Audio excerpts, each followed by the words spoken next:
سورۃ البقرہ آیت نمبر 261 میں فرمایا، مثل الذین ينفقون اموالهم فی سبیل اللہ کمثل حبۃ انبتت سبع سنابل فی کل سنبلۃ مئۃ حبہ واللہ یضاعف لمن یشاء واللہ واسع علیم۔ ان لوگوں کی مثال جو اپنے مال اللہ کے راستے میں خرچ کرتے ہیں ایک دانے کی مثال کی طرح ہے جسے زمین میں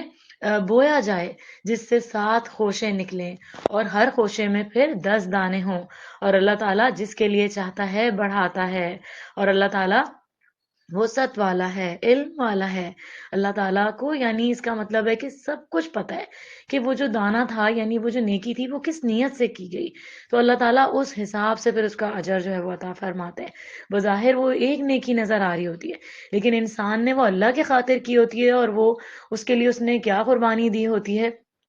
تو یہ کرائٹیریا ہم سب کے لیے الگ ہے۔ تو ہر نیکی اللہ تعالیٰ کو پتہ ہے، کیونکہ وہ العلیم بھی ہے تو اور الشکور بھی ہے، تو اللہ تعالیٰ جانتا ہے کس کو کس نیکی کا کتنا بدلہ دینا ہے۔ تو بظاہر ایک ہی جیسی نیکیاں کرنے والے لوگوں کا بھی اجر جو ہے وہ ایک جیسا نہیں ہوتا، برابر نہیں ہوتا۔ اللہ تعالیٰ کو پتہ ہے کون کس مشکل میں کس قربانی سے وہ نیکی کر رہا ہے اور کون کتنی آسانی سے وہ کر رہا ہے، تو اللہ تعالیٰ جس کے لیے آسانیاں زیادہ دے اس کو نیکیوں میں اور زیادہ تیزی سے دوڑ لگانی چاہیے۔